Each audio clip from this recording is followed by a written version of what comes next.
This situation is truly dire, and the consequences of inaction are unimaginable. There was an element of finding one's own way, but even if you asked, help was always available. There's no shame in that. The reason I'm smiling, however, is because it always makes me laugh when you read in the newspapers, or hear people say, of course, they would have been prepared for this. Yet, it's been reported that Queen Camilla has been kicked out of the royal family, and it all stems from Princess Anne's shocking revelation, one no one saw coming. Princess Anne, known for her ability to cut through the noise, has exposed something so explosive that it has turned the monarchy upside down. What secret did Anne uncover, and how did it lead to Camilla's downfall? The controversy around the royal family's customs of courtesy has added fuel to the fire. In the British royal family, courtesy is more than just about good manners. It is a symbol of submission and respect for the monarchy's hierarchy.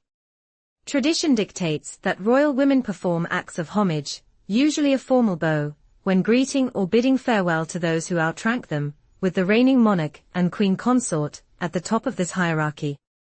It is a custom that has been followed for centuries. However, during a recent high-profile royal event, Princess Anne, who is known for her strict adherence to tradition, left onlookers stunned when Queen Camilla approached.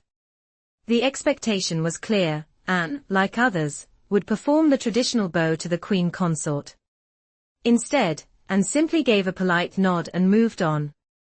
To those unfamiliar with royal customs, Anne's simple nod might have seemed insignificant, but royal watchers knew better. In a family where every gesture carries weight, this small act spoke volumes. Some saw it as a subtle statement from Anne, a royal stalwart who has spent decades upholding tradition. Was this her way of pushing back against Camilla's role as queen consort? This wasn't just a break in protocol, it was Anne, known for her no-nonsense approach, making a statement. Her gesture may reflect the evolving dynamics within the royal family, where Prince William and other younger royals advocate for modernization. Could Anne be silently aligning herself with this shift, or was it a personal stance on Camilla's place in the family? Unsurprisingly, this moment ignited debate. Some royal enthusiasts view Anne's nod as a respectful, yet modernized adaptation of tradition, showcasing how the monarchy is evolving in the 21st century. Others see it as an intentional move to draw a line. What's clear is that even the smallest gestures in royal life carry massive implications. Some have interpreted Anne's action as more than just a break in tradition. It was seen as a deliberate move hinting at unresolved tensions between the two royal figures. A significant point of contention appears to be Camilla's coronation arrangements, particularly the inclusion of her own family members in prominent roles. Reports suggest that Camilla's choices, perceived as sidelining traditional royal practices, did not sit well with Anne, whose dedication to the monarchy's legacy is unwavering. Insiders claim that Anne may have viewed these decisions as a breach of the royal code, especially given her lifelong commitment to upholding protocol. Anne's refusal to perform the customary courtesy has become a talking point for royal commentators. Royal expert Tom Bower has even suggested that Anne's gesture could reflect deeper conflicts within the royal family. He noted that Anne likely wasn't alone in her discontent, hinting at broader dissatisfaction with Camilla's approach to her new role as queen consort. This has only added fuel to the fire. Prince William is also rumored to have expressed frustration toward his stepmother-in-law's actions during King Charles's coronation. In a speech that many viewed as indirect criticism, William reportedly acknowledged the discomfort surrounding Camilla's role and its impact on family unity. Anne's gesture has sparked debate not only among royal watchers, but also across social media. Some commentators see her nod as a quiet act of defiance, a way to express her disapproval without creating outright conflict. Others believe it's simply Anne being respectful, but unwilling to compromise on principles she's upheld for decades.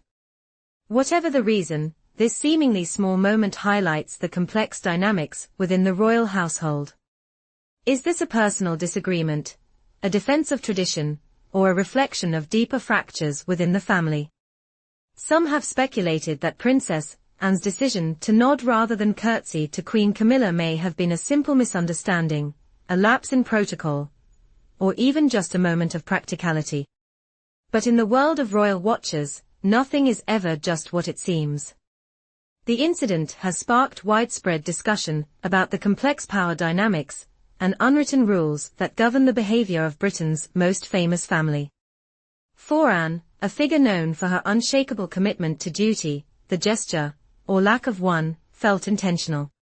It also cast a spotlight on the relationships within the royal family, revealing how public duty, personal legacy, and family dynamics often clash behind the scenes. When you add the weight of constant public scrutiny into the mix, even the smallest interactions take on outsized importance. The royal family has long been a global fascination, not just for their grand ceremonies and public appearances, but for the intricate relationships that shape their day-to-day lives. Princess Anne and Queen Camilla's dynamic is no exception. Their roles are not just ceremonial, they are deeply entwined with history, tradition, and a constant balancing act between personal feelings and public responsibility. Anne, often regarded as the hardest-working royal, has always been a staunch defender of tradition. Camilla's position as queen consort, though now official, was a journey filled with public skepticism and private challenges. These differing approaches to royal life serve as a reminder that even within the monarchy, relationships are rarely simple. Being royal means living under a microscope. Every gesture, every word, every glance is dissected for meaning. And when it comes to senior royals like Anne and Camilla, this scrutiny amplifies any tension or disagreement, whether real or imagined. The media, always hungry for a royal storyline, often turns minor moments into headline-worthy drama. What may have been a polite nod from Anne is now seen as a possible signal of disapproval. Anne and Camilla's relationship reflects the ongoing challenge of being a royal in the modern world. They must present a united front to symbolize stability for the nation, while privately navigating complex family dynamics behind the polished facade.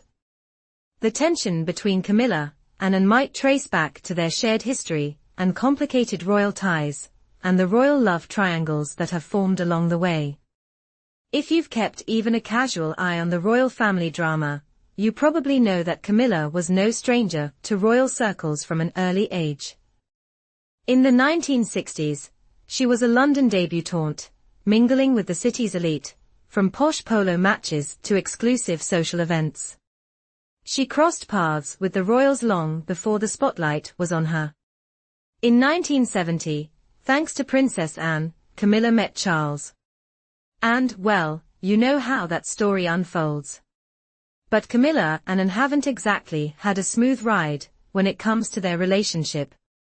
Let's break it down. Meeting a future partner through mutual friends sounds like a win, but not always. Camilla Parker Bowles met King Charles III through none other than Princess Anne. Royal expert Penny Junor spilled the tea, revealing that Camilla and Charles crossed paths thanks to Anne's fling with Andrew Parker Bowles. Just like that, their little fling kicked off,